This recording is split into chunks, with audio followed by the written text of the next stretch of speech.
So I am Emily Freeman, as he said. I'm a developer advocate for Kickbox, and I'm from the other Rocky Mountain town of Denver. I'm so excited to be here with you all today. I want to take a minute to just acknowledge how much work goes into putting on a conference. From the venue to food to all the endless details, it takes a ton of effort. Can we just give a round of applause for the organizers real quick?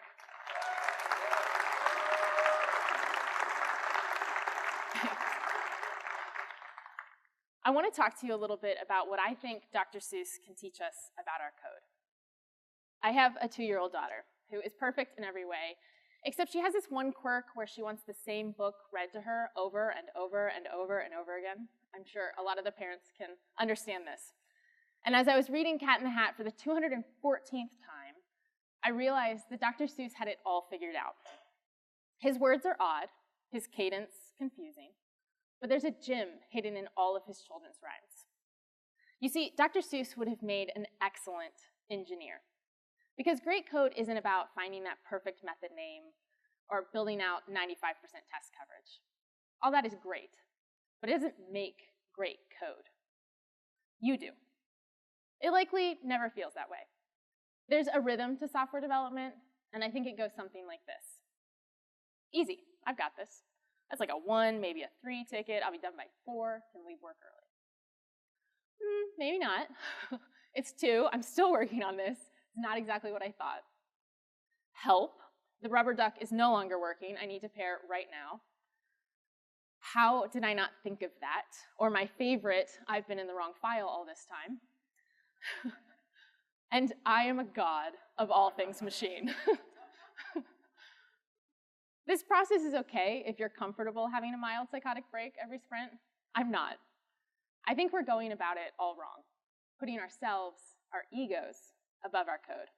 No judgment. I do it too. We're human. It's okay. But I think we can bypass this process and the sort of ups and downs it produces. This pattern isn't limited to coding new features. It pops up in unexpected ways, including in our personal life. Who's heard of imposter syndrome? A fair amount of you. For those who haven't, it's a concept describing high-achieving individuals, like everyone in this room, who struggle to internalize their accomplishments and experience a persistent fear of being exposed as a fraud. It looks a little bit like this. We think that the person next to us at work, that rock star engineer, has 2 times, 10 times the knowledge we do. But in reality, it's a lot more like this. They don't necessarily know more than you, just different stuff, which is great. That's why you make a good team.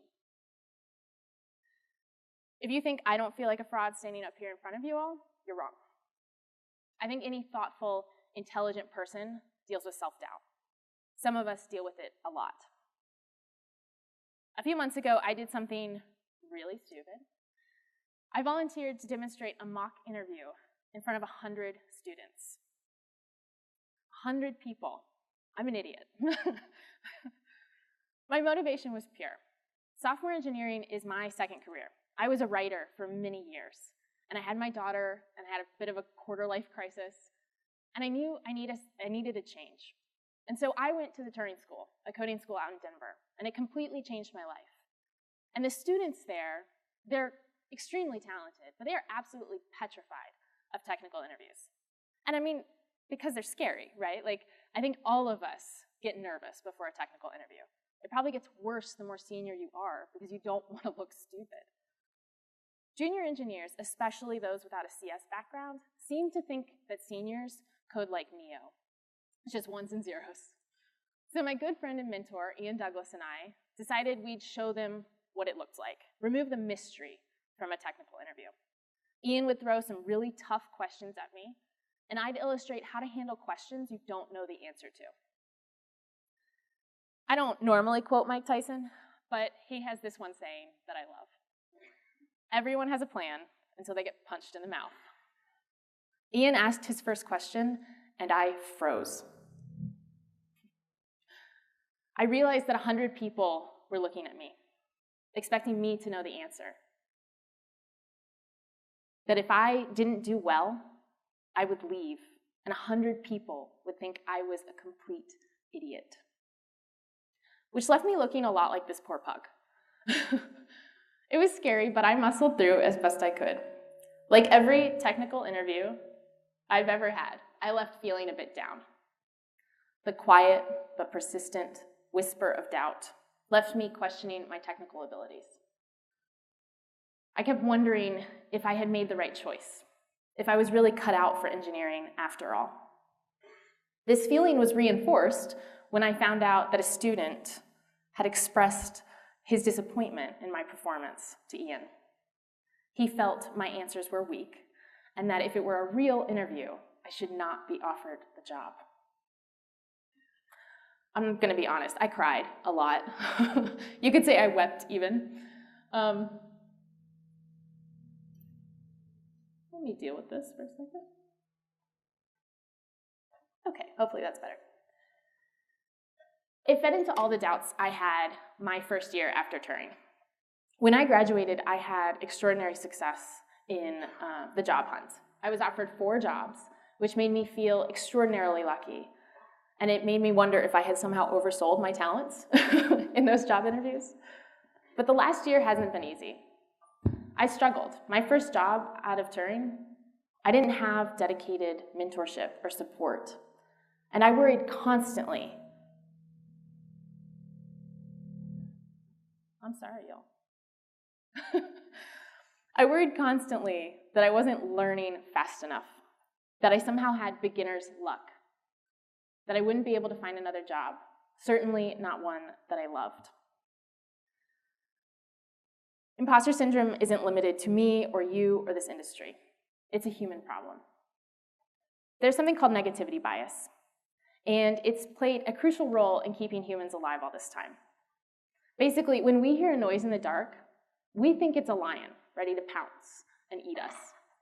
But predators aren't an everyday threat anymore. We sit at computers all day and go to grocery stores for our food. Negativity bias is awesome if predators are an everyday threat, but instead, now, it just adds stress and anxiety to our lives, certainly to mine. Who's had a great day only to go home and wonder, am I dying? As if we can only have so much good in our lives before it's balanced out by something terrible. Like many of you, my heroes are the extraordinary men and women in history who stood up against a fearsome power and overtook it. The little guy going toe-to-toe with the giant, and against all odds, winning. I love stories of underdogs. I actually think we all do, because it's fundamental to American culture. We were founded by rebels, and we embody this attitude of we're gonna make it, no matter the odds, no matter how hard it is. Together, we'll overcome it. We believe, as a people, that hard work will overcome just about anything. I like to think sometimes what it would feel like to be Caesar standing before the Rubicon, or Hannibal facing the Alps. I picture strong, confident men filled with hubris and might, commanding enormous armies filled with thousands of men, loyal to their cause and their cult of personality. But I know how their stories ended. They, in that moment, did not. Abraham Lincoln might never have been president. He had lost 8 elections prior. George Washington could have been hanged for treason, and Rosa Parks might have decided to sit where she was supposed to. It's easy to look at historical figures and think how courageous they must have been, how sure of themselves they were to take the action that they did. They weren't. Just like you or I would have been, they were scared, afraid they would fail. Dr. Seuss started life as Theodore Seuss Geisel. Seuss was his mother's maiden name. His first book, Mulberry Street, was rejected 27 times. Like, let that wash over, 27 times. I feel confident that my threshold would be about 16. I don't know about you. I would just throw in the towel. Walking home from his book's 27th rejection, the manuscript and illustrations tucked under his arm, he ran into an old friend from Dartmouth College. His friend, Mike McClintock, had been made editor of children's books at Vanguard Publishing that very morning. Geisel later said that if he'd been going down the other side of Madison Avenue, he'd have been in the dry cleaning business. It may feel as if all your accomplishments can be attributed to luck, and everyone else's to intelligence and hard work. That's not true. Every success story is a mixture of both. So if we know this is the reality, how can we combat imposter syndrome and feel confident in our everyday lives? Well, Dr. Seuss has some hints. I want you to find a mentor. I firmly believe that your mentor should be someone outside of work. It's important to remember that people are motivated by different things, and it can create a conflict of interest. Your boss, for example, as awesome as he or she may be, will likely never suggest to you that you ask for a $20,000 raise, because let's be real, that's a large chunk of next year's budget. But someone outside of your employment might recognize that you're underpaid and help you strategize on how to ask for a raise. I have 3 mentors in tech whom I trust implicitly. Whenever I need encouragement, honest feedback, or career guidance, I call them. They're generous with their time, and they believe in me as a person and as a professional. That sounds great, but do you need a mentor? How do you find one? I would say you're never too young to be a mentor, and you're never too old to have one. And if you need one, I'm going to ask you to do the scary thing and to be vulnerable. I want you to go and call someone you respect and ask them to coffee. Mentorship doesn't have to be a formal arrangement. It can be an organic friendship between 2 professionals. People talk a lot about the importance of networking. But to me, networking conjures this image of a silver-tongued salesman with slicked back hair, working a room and collecting business cards. I don't know about you, that's not my scene. So let's not call it networking. Let's call it connecting. And that requires vulnerability, the foundation of all genuine relationships. There are jerks in this world. Everyone in this room has had their hearts broken. And being vulnerable is scary. We've been hurt, exposed, rejected. That's why we build walls, to protect ourselves. But there are an extraordinary number of amazing humans that walk this planet. Many of them are in this room, seated right next to you. Those are the people I'm asking you to be vulnerable for. Those people are good and kind and trustworthy. They deserve to know you, the real you.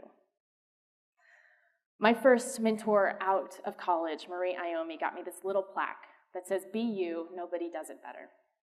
It sits in my bathroom and collects spare change, but it's such a quiet, important reminder to be my authentic self.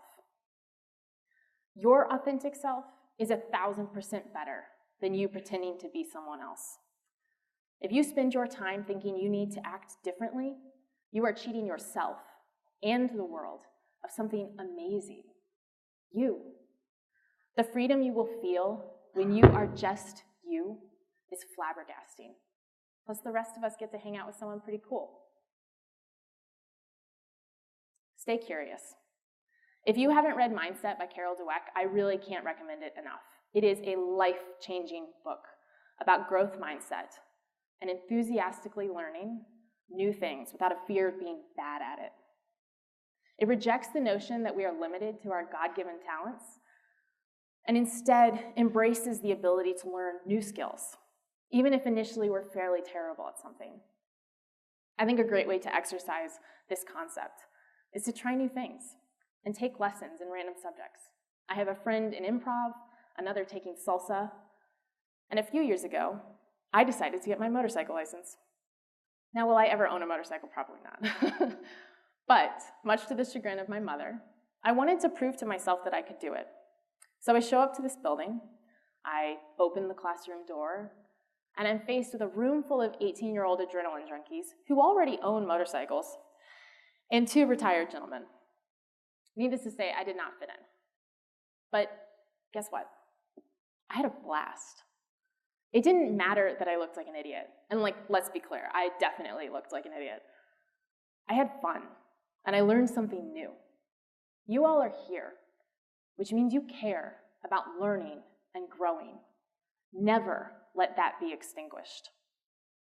If learning fuels you, make it a priority. which brings me to negotiate an educational stipend. When you start a new job, ask what the budget is for conferences, and don't accept it's as needed as a response. It blows my mind how many of my peers have to beg their boss for a $150 ticket to a local tech conference when marketing and sales regularly spend thousands of dollars on booze for potential clients. Developers must adapt to changing technology. That means constantly learning and absorbing new information. Your job is not to pump out 40 hours worth of code every week. Your job is to be a subject matter expert, and continuing education is a huge contributor to your success in that role. Take small risks. If you want to learn something new, a new technology, do something different, just do it. Literally, just do it. It's better to ask for forgiveness than ask permission sometimes. Don't be afraid to fail. Everyone in this room has or will bring down their company's site at some point, and I think that's awesome. You know why? Because you're trying, you're doing something. And once your boss recovers from his mild aneurysm, he'll realize the same thing. When you do fail, publicize it. This is admittedly a weird one, but start sharing when you screw up. It's especially important if you're a senior or principal engineer. It's absolutely the best thing you could do for your team. When people I respect tell me their mistakes, it sends the signal that it's okay to take risks and potentially fall flat on your face.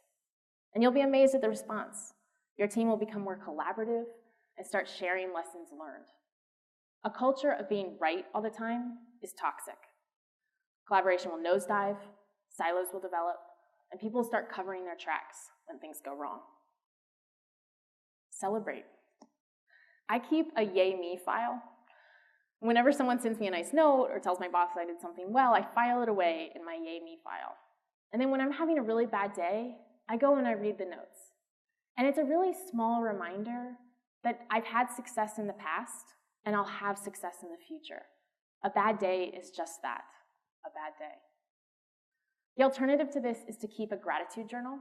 And before you scoff at the picture of a diary on your nightstand, hear me out. Taking the last 5 minutes of your day to jot down the 3 things you're most grateful for is a surprisingly helpful practice. Remember negativity bias? We focus on the bad by our nature. So reminding yourself of all the good that's happening in your life is great for your mental health. Keep going. I am a fan of running toward the open door until it shuts. Perhaps you want to start a new business, or move to a new city in a year, or just found out you're expecting a child. The natural inclination is to start planning, to think a year in advance, and to have that plan dictate your everyday behavior at work. Don't. There is no reason to take the next year and treat it as biding time. Just keep going and figure everything out later. Avoid planning in detail so far in advance. It will only cause you to slow down and not take the opportunities you normally would. Anything could happen. Plans fall through. Just keep going. But pace yourself. Burnout is real, folks. I've been in this industry a year and a half, and I can already feel the reaper coming for me. If you're ambitious, the hardest thing to realize is that careers are marathons, not sprints. Embrace work-life balance. Make it a priority. I went through touring with a 6-month-old, which meant my schedule was pretty intense. I woke up, got her to her nanny, went to school, left school at 4, came home, made dinner, put her to bed, and did homework from 6 to 9 before going to bed myself. That routine was my life for 7 months. It wasn't easy. There were a lot of tears and a lot of wine involved.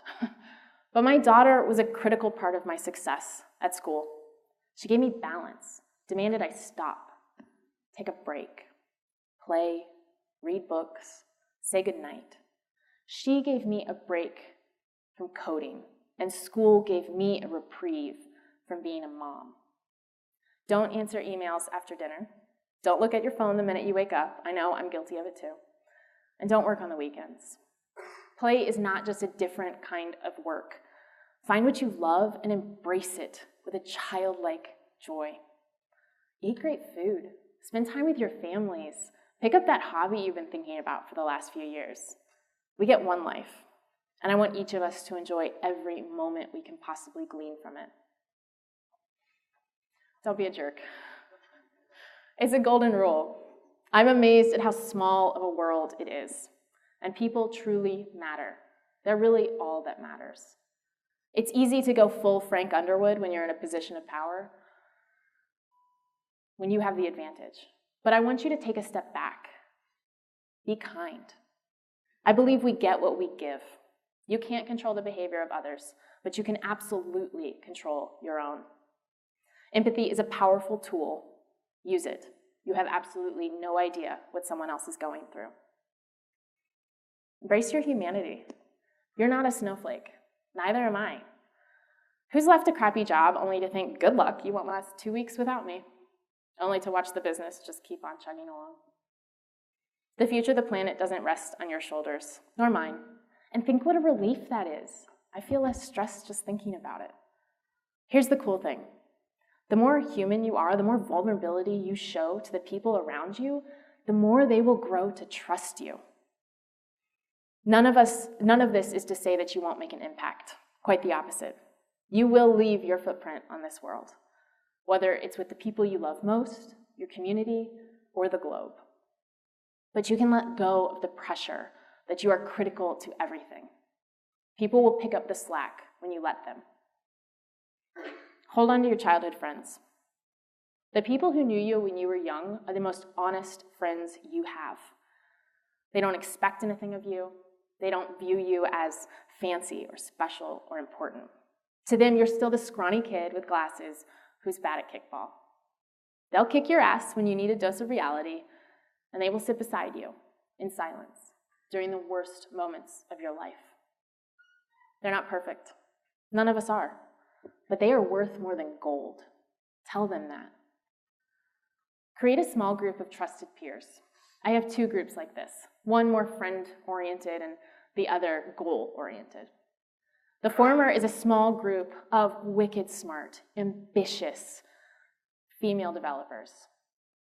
They are strong, resilient, and full of grit. They inspire me and lift me up when I need it. The other is called Wine and Goals, because we literally drink wine and discuss goals. No one said we were creative. 7 to 8 of us from different industries and career paths get together once a month, discuss the highs and lows of that month and our goals for the next. We're randomly assigned an accountability partner, and that person checks in with us throughout the month to see how things are going.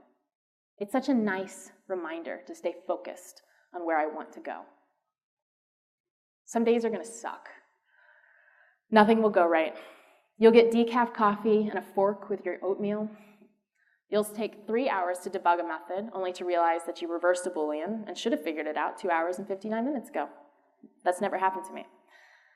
You'll get into a fight with a loved one, and you'll hit every single red light on the way home.